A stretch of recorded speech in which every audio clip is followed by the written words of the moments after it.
नमस्कार, आप देखना शुरू कर दिए हैं दर्श न्यूज और मैं हूं कुमार मनीष। आपको बता दें कि बिहार विधानसभा चुनाव के 2 चरणों में होने वाले मतदान समाप्त हो गया। अब सबकी निगाहें जो है अब परिणाम रिजल्ट पर टिका हुआ है कि आखिर बिहार में किसका सरकार बनने जा रहा है। अभी हम लोग सटीक एग्जिट पोल के लिए बैठे हुए हैं। हमारे सहयोगी अनुराग जी 5 हॉट सीटों पर हम लोग बात करेंगे। आपको बता दें कि बिहार के 243 सीटों में से वो 5 सीटों पर हम लोग चर्चा करेंगे जहां पर कांटे की मुकाबला देखने को मिल रहा है। तो पहला रहेगा लालगंज, जो वैशाली जिला में है। लालगंज विधानसभा का चर्चा करेंगे। उसके बाद दूसरा विधानसभा का जो नाम है वो है वारिसलीगंज, वह उस विधानसभा पर भी चर्चा करेंगे। तीसरा बेलागंज, जो गया जिला में आता है।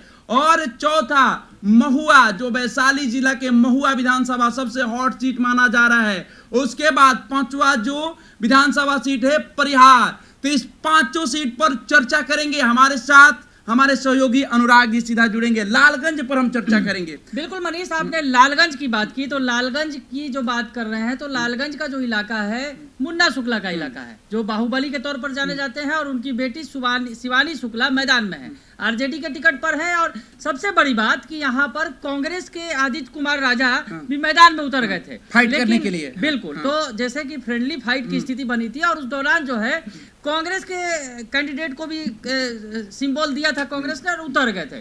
तो लड़ाई दिलचस्प होती चली जा रही थी। हालांकि बाद में कांग्रेस ने नाम वापस ले लिया, जो आदित्य कुमार राजा थे वो मैदान से हट गए। और उसके बाद अब मुकाबला जो है वैशाली के लालगंज सीट का सीधा है, यानी जो शिवानी शुक्ला, जो मुन्ना शुक्ला बाहुबली मुन्ना शुक्ला की बेटी है, उनके बीच और संजय कुमार सिंह जो यहाँ से विधायक है वर्तमान में। और बीजेपी ने पहली बार कमल यहाँ खिलाया था और इस बार कोशिश में लगी हुई है बीजेपी, जो जी तोड़ कोशिश कर रही है कि लालगंज में फिर से जो है कमल का फूल खिला रहे, इसीलिए अपने जीते हुए प्रत्याशी पर दोबारा भरोसा किया है। बिल्कुल, तो संजय कुमार सिंह है जो बिल्कुल भगवा बेस में रहते हैं और बीजेपी के अगर यूं कहा जाए कि एक फायर ब्रांड लीडर भी हैं संजय कुमार सिंह। तो संजय कुमार सिंह की एक अलग पहचान है, लेकिन उनके मुकाबले में इस बार शिवानी शुक्ला है। और आपको बताएं कि थोड़ा सा इसके जो इलाके का समीकरण है वो समीकरण क्या है हम आपको थोड़ा बता दें। जो यहाँ पर ये जो लालगंज सीट का इतिहास रहा है वैशाली जिले में पड़ता है और वैशाली जो है लोकतंत्र की जननी है। तो लालगंज सीट की अगर बात करें तो सामाजिक राजनीतिक तस्वीर जो है यहाँ एक अलग प्रतीक है। शहरीकरण और बढ़ती व्यापारिक गतिविधियों के कारण लालगंज राज्य के सबसे उभरते क्षेत्रों में गिना जाने लगा है ग्रामीण इलाका। ये आप अगर कहें मुख्य तौर पर ये ग्रामीण इलाका है और यहाँ पर जो है शहरी क्षेत्र बहुत कम है।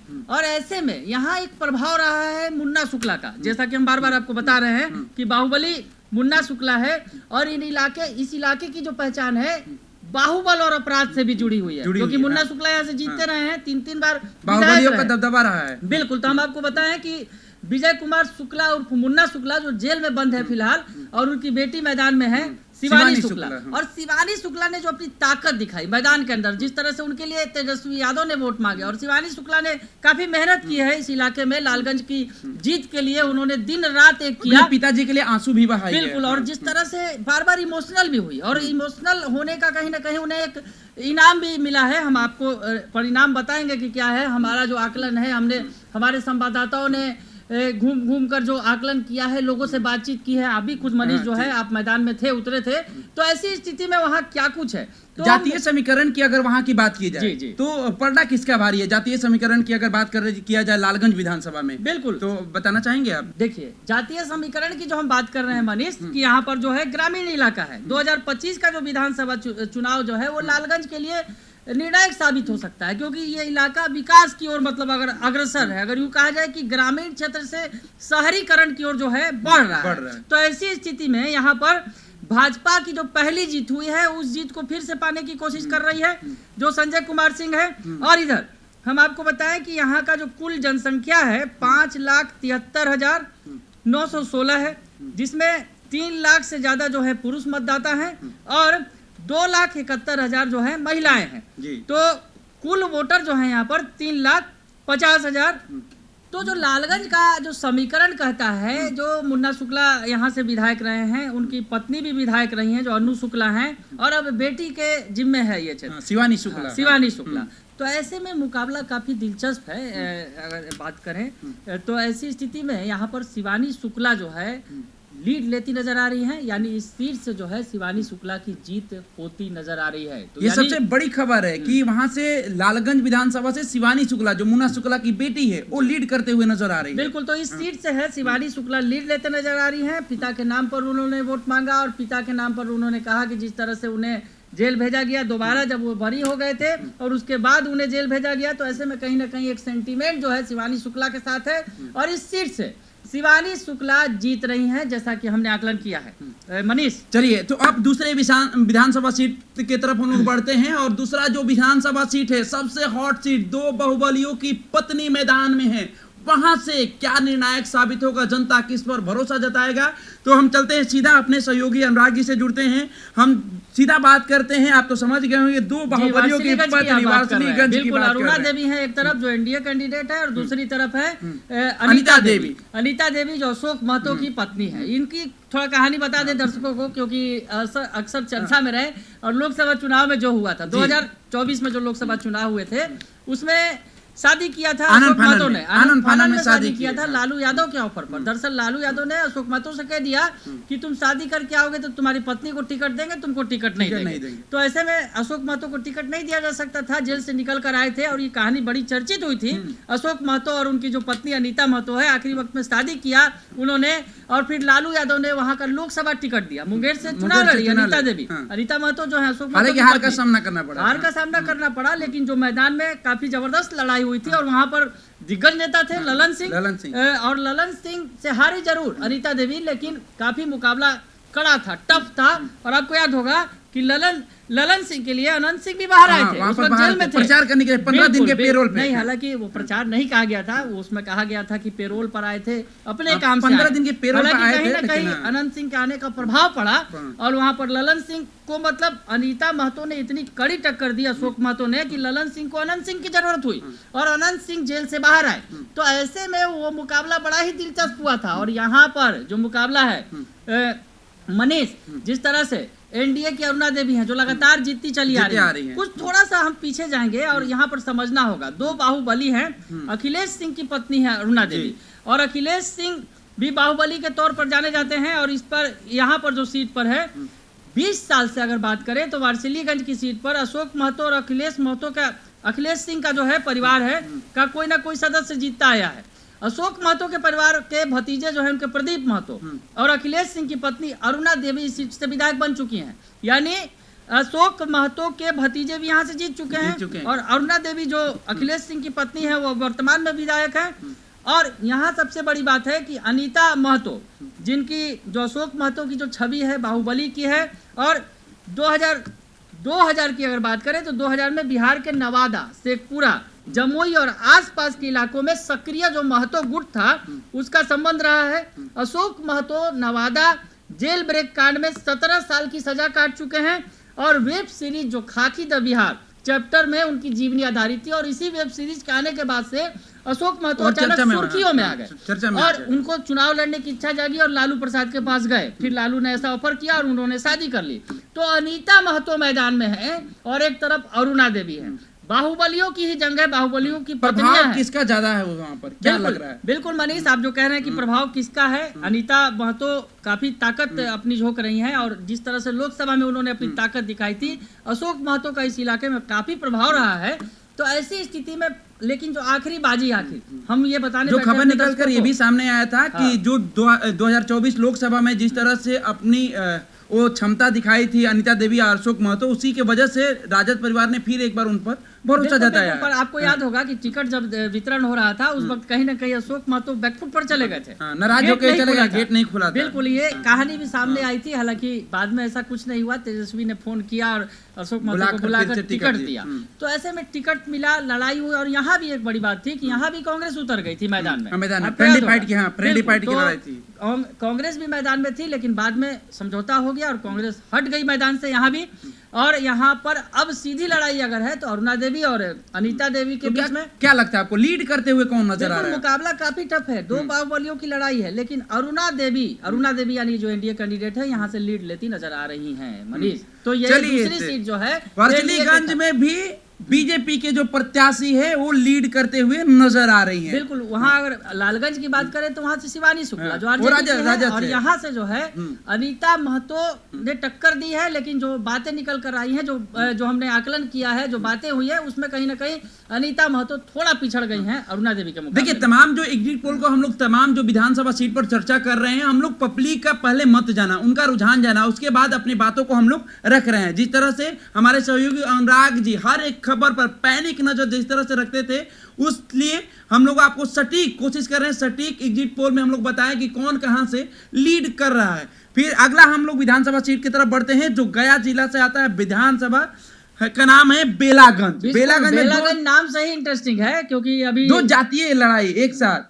नहीं, बेलागंज का जो चुनाव हुआ था अभी, अगर उपचुनाव हुआ, बाई इलेक्शन बात कर, बिल्कुल उपचुनाव होते हैं तो हालांकि वहाँ कुछ समीकरण कुछ अलग हो जाते हैं, लेकिन अब तो मुख्य चुनाव है, यानी चुनाव है विधानसभा का, वहाँ राजद का किला माना जाता है। हालांकि तस्वीर वही है, तस्वीर सेम है, मनोरमा देवी एक तरफ है और दूसरी तरफ जो विश्वनाथ यादव सुरेंद्र यादव के बेटे हैं। सुरेंद्र यादव सांसद बने थे और उसके बाद ये सीट खाली इलेक्शन हुआ, इसलिए बाई इलेक्शन हुआ था और बाई इलेक्शन में मनोरमा देवी जीत गई थी। अब आपको 2024 में 24 साल का जो किला वो ढहा दिया था मनोरमा देवी ने। 34 साल का किला, 34 साल का किला। बताइए, 24 में 34 साल का किला ढहा दिया मनोरमा देवी ने।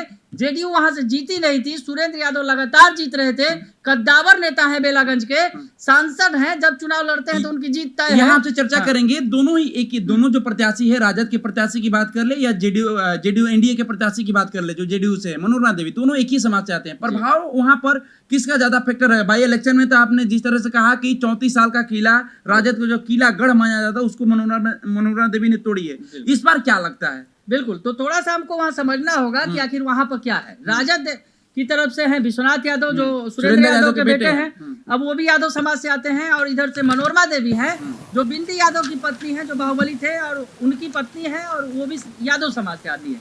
तो ऐसे में जो कोर वोट बैंक है, जो आरजेडी के कोर वोट बैंक में कहीं ना कहीं सेंधमारी कर रही है मनोरमा देवी।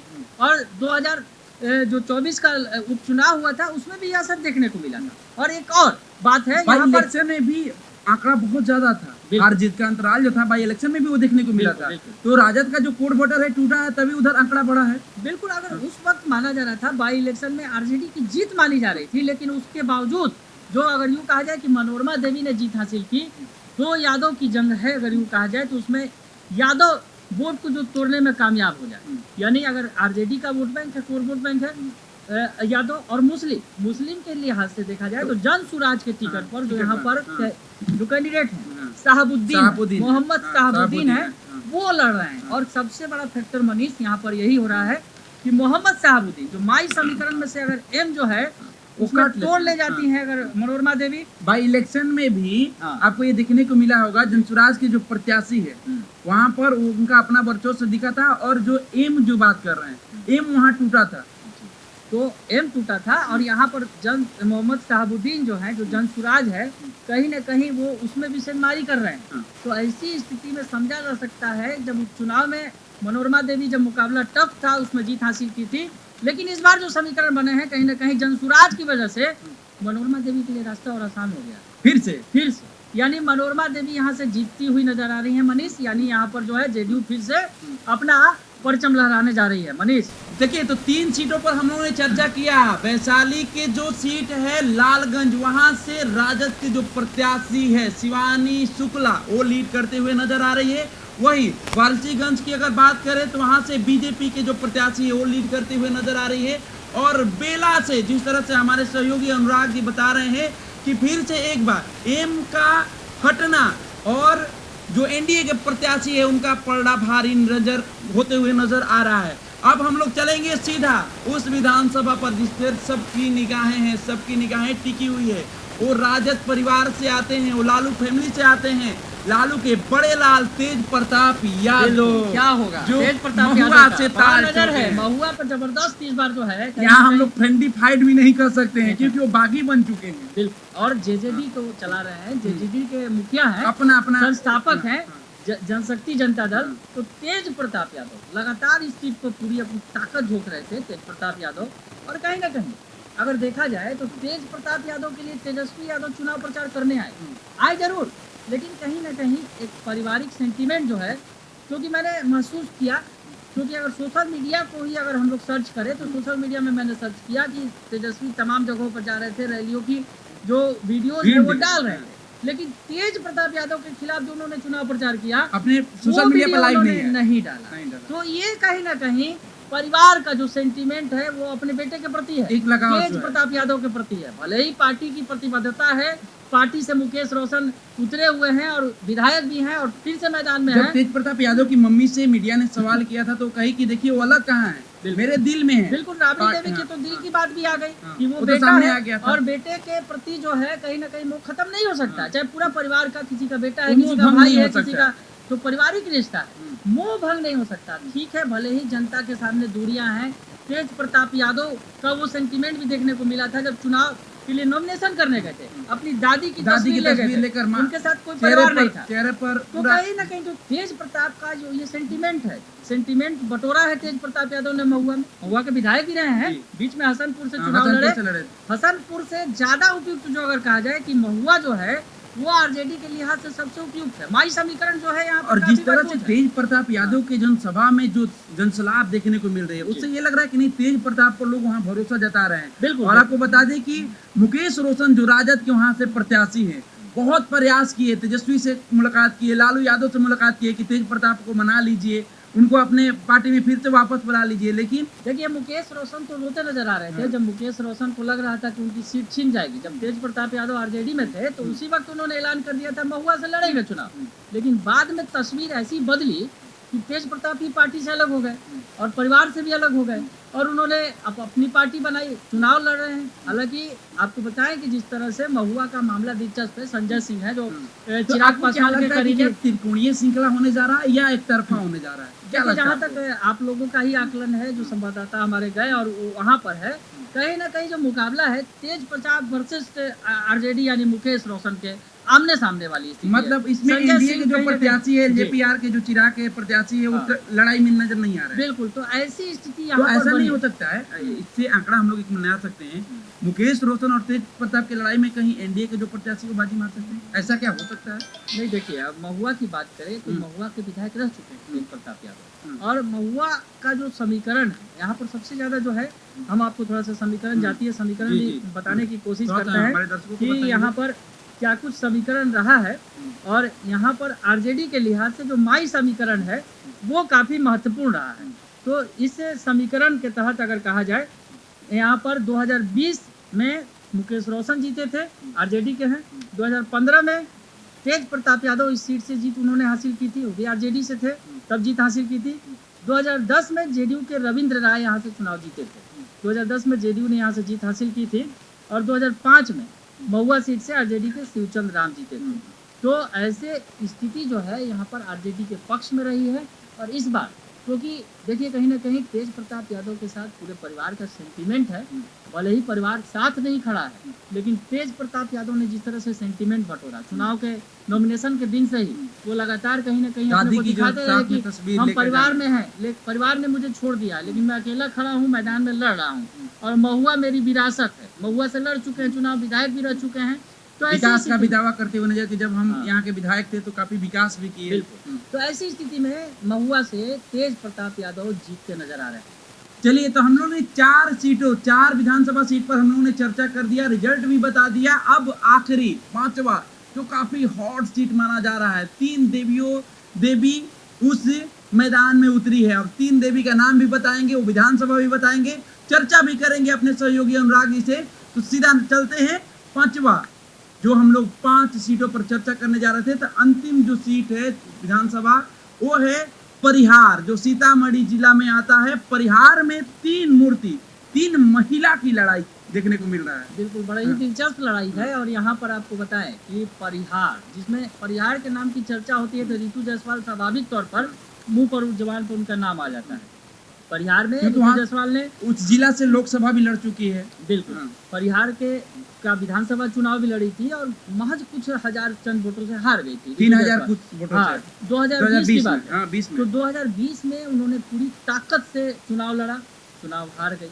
हालांकि उन्हें लोकसभा का टिकट दिया गया। रितु जायसवाल ने कहा कि वो लोकसभा चुनाव नहीं लड़ना चाहती थी, लेकिन पार्टी का आदेश हुआ तो उन्होंने शिवहर लोकसभा सीट से चुनाव लड़ा था लवली आनंद के खिलाफ। वहां भी उन्होंने मुकाबला जबरदस्त किया और लवली आनंद के खिलाफ भले ही वो हार गई, लेकिन मुकाबला जो है वो लंबा रहता था, लाख वोट का अंतर रहता था। अंतराल बहुत कम था, संख्या बहुत कम था, बिल्कुल कम पे लिया। 3000 कुछ वोटों से लोकसभा चुनाव में लगभग 29-30 हजार वोटों से माफ करें, लोकसभा में। तो ऐसी स्थिति में रितु जायसवाल ने काफी टफ मुकाबला, मतलब कड़ा मुकाबला किया, कड़ी चुनौती दी एनडीए कैंडिडेट को। और रितु जायसवाल, अगर यूं कहा जाए, परिहार की सीट के बजाय उन्हें बेलसंड की सीट दी जा रही थी। आपको याद होगा मनी, बेलसंड की सीट का ऑफर ठुकरा दिया उन्होंने। कहा कि मैंने परिहार के लिए जिया है, मैं परिहार के लिए मेहनत की हूँ और मैं परिहार में ही रहूंगी और परिहार से ही लड़ूंगी, भले ही पार्टी मुझे टिकट दे ना दे, मैं परिहार के साथ। अच्छा, परिहार की समीकरण की थोड़ा सा बात करते हैं, तो समीकरण समझाएंगे परिहार की समीकरण इस बार क्या होगी और रुझान किधर जा रहा है, क्योंकि 3 देवियां मैदान में हैं। एक भारतीय जनता पार्टी के जो जीता हुआ प्रत्याशी कैंडिडेट है, उन पर फिर से भारतीय जनता पार्टी ने भरोसा जताया है, गायत्री देवी। वहीं राजद से बता दें आपको पहले, गायत्री देवी जो है, इनके पति राम नरेश यादव जो हैं, यहाँ से विधायक बनते रहे हैं और 2020 के चुनाव में गायत्री ने जो रितु जायसवाल को हराया था और गायत्री देवी की नज़र इस बार हैट्रिक पर है। तो गायत्री देवी मजबूत कैंडिडेट हैं और सबसे बड़ी बात है कि यादव समाज से हैं। और उधर दूसरी तरफ अगर बात करें रितु जायसवाल की, वो वैश्य समाज से आती हैं। और जो आरजेडी की भी जो कैंडिडेट हैं, स्मिता पूर्वे के बारे में ये बात आई कि रामचंद्र पूर्वे जो कद्दावर नेता रहे हैं आरजेडी के, उनकी बहू हैं और वो भी वैश्य समाज से आते हैं, कद्दावर नेताओं में रहे हैं, प्रदेश अध्यक्ष भी रहे हैं, मंत्री भी रहे हैं बहुत बार। तो ऐसी स्थिति में रितु जायसवाल ने जो बातें कही कि रामचंद्र पूर्वे की वजह से ही जो है उनका टिकट काटा गया और पिछली चुनाव में अगर वो हारी कुछ वोटों से, महचंद वोटों से, तो उसमें भूमिका थी रामचंद्र पूर्वे की। रामचंद्र पूर्वे नहीं चाहते थे उन्हें जीतने देना चाहते थे, क्योंकि वो अपनी बहू को उतारना चाहते थे। पिछली बार ही जो है कहीं ना कहीं वो अपने परिवार के कारण, रितु जायसवाल जो हार का कारण जो बताई थी, तो बिल्कुल महज संख्या की बात करें तो उसी में 2020 में ही 3000 कुछ वोटों से रितु जायसवाल हारी थी। तो परिवार से ही उनकी लड़ाई थी, परिवार से ही लड़ना था उनको। पर अब जिस तरह से परिवार के से वो कहीं ना कहीं 3000 वोटों से पिछड़ गई और गायत्री देवी निकल गई, बाजी मार गई। इस बार भी मुकाबला जो अगर कहा जाए, मनीष, जो सर्वे आया है और हमारे संवाददाताओं ने तो काफ़ी वहाँ पर भ्रमण किया और ऐसी स्थिति में जो बातें निकल कर सामने आई हैं कि रितु जायसवाल जो है उनका पड़ला काफ़ी भारी है। लेकिन जो जातीय समीकरण है, जिस तरह से जो समीकरण है, जो माई समीकरण है, अगर यूँ कहा जाए कि गायत्री देवी माई समीकरण में विषयमारी कर रही हैं, यादव होने के नाते उनको यादव वोट का भी मिल रहा है बेनिफिट। और इधर जो वैश्य समाज, जिसका एक बड़ा तबका वहाँ पर है परिहार के अंदर, तो वैश्य समाज, सबसे बड़ी बात है कि वैश्य समाज में कौन सेनमारी करता है, क्योंकि अगर वैश्य समाज से दोनों ही आती हैं, आरजेडी की और रितु जायसवाल के जरिए है, क्योंकि रितु जायसवाल बड़ा फैक्टर है। यहाँ त्रिकोणीय मुकाबला है, ज्यादातर सीटों पर आप देख रहे हैं कि आमने सामने का मुकाबला है, लेकिन यहाँ पर त्रिकोणीय मुकाबला है। आखिरी वक्त तक भी तय नहीं होगा मनीष कि कौन जीतेगा, लेकिन जो अगर आखिरी जो अगर कहा जाए कि नतीजे अगर कहीं ना कहीं रितु जायसवाल के पक्ष में भी जा सकते हैं, लेकिन गायत्री देवी का पल्ला थोड़ा भारी है। इसलिए यहाँ पे स्पष्ट तौर पे कहना संशय बना हुआ। हाँ बिल्कुल, क्योंकि देखिए आरजेडी कहीं ना कहीं इस रेस में पिछड़ गई है। जो बातें, जो लोग जो है, पब्लिक का जो रुझान है, जो मूड दिख रहा है, जो लगातार वहाँ पर घूम घूम के लोगों ने जो पता किया, मतलब लोगों से बातें हुई है, तो मुस्लिम समाज के बीच काफी लोकप्रियता है रितु जायसवाल की। अब मुस्लिम समाज जो है वो तो स्वाभाविक तौर पर आरजेडी के साथ है, सीधा वो तो कोर वोटर टूट रहा है, बिल्कुल राजद का, तो वहाँ तो राजद की प्रत्याशी जो है कमजोर हो चुकी है, प्रत्याशी कहीं ना कहीं रेस में है ही नहीं। मुकाबला सीधा सीधी भाजपा और रितु जायसवाल के बीच में, मतलब निर्दलीय प्रत्याशी बना एनडीए कैंडिडेट। अब इसमें आखिरी बाजी कितनी होगी, ये 50-50 है, लेकिन अंततः हम कहेंगे कि गायत्री देवी को इसमें पॉजिटिव मिल सकता है। गायत्री देवी यहाँ से चुनाव जीत सकती हैं। रितु जायसवाल के साथ फिर जैसा कि पहले के में हुआ है कि चंद वोटों से पीछे रह गई, शायद वैसी स्थिति बन सकती है, लेकिन हम आखिरी तौर पर भी नहीं कर सकते हैं। मतलब यहाँ पर संशय बना हुआ है। तो लेकिन चलिए एनडीए के पक्ष में ये जा सकती है सर। चलिए तो हम लोग पब्लिक का मूड मिजाज जानने के बाद सटीक एग्जिट पोल देने का प्रयास किया। 243 विधानसभा के 5 हॉट सीटों पर हमने बिल्कुल चर्चा मनीष, किया। अपने दर्शकों को ये भी बता दें ये एग्जिट पोल है, एग्जैक्ट पोल नहीं है। एग्जैक्ट फाइनल, पोल हाँ, 14 फाइनल तारीख को नहीं है। आएगा, जब उसमें सब कुछ दूध का दूध और पानी का पानी हो जाएगा। हमने आपको बताने का प्रयास किया, जो हमने घूमा और हमारे जनता का संवाददाताओं ने मूड मिजाज भी जनता जाना, का हाँ। मिजाज के आधार पर जो हमने ये आकलन किया है आपको बता रहे हैं। तो खैर ये एग्जिट पोल है, एग्जैक्ट पोल के लिए 14 तक आपको इंतजार करना होगा। चलिए तो फिर से एक बार हम चर्चा कर देते हैं उस 5 विधानसभा सीट पर जिस पर हम लोग ने सटीक एग्जिट पोल देने का प्रयास किया। तो परिहार में संशय बना हुआ है एनडीए और ऋतु जायसवाल का, जो एनडीए के प्रत्याशी है और जो निर्दलीय प्रत्याशी है ऋतु जायसवाल, दोनों के पक्ष में किसी के पक्ष में जा सकता है। वहीं लालगंज में जो मुन्ना शुक्ला की बेटी है, राजद के प्रत्याशी शिवानी शुक्ला, यहां से बाजी मार सकती है। वहीं पर वारसलीगंज में फिर से एक बार जो एनडीए के प्रत्याशी है अरुणा देवी, वहां से बाजी मार सकती है। बेलागंज की अगर बात करें तो बेलागंज में जिस तरह से हमारे सहयोगी अनुराग जी बताते नजर आ रहे हैं कि वहां पर जिस तरह से 34 साल बाद राजद का जो किला, जो ध्वजा है, ध्वज की है, मनोरमा देवी फिर से एक बार वहां पर लीड करते हुए नजर आ रही है। वहीं महुआ की अगर बात की जाए तो महुआ से लालू के बड़े लाल तेज प्रताप यादव का पलड़ा भारी होते हुए नजर आ रहा है। तो आपको क्या लगता है? अपनी प्रतिक्रिया हमारे कमेंट्स बॉक्स के माध्यम से जरूर दीजिएगा। हमें दीजिए इजाजत, धन्यवाद।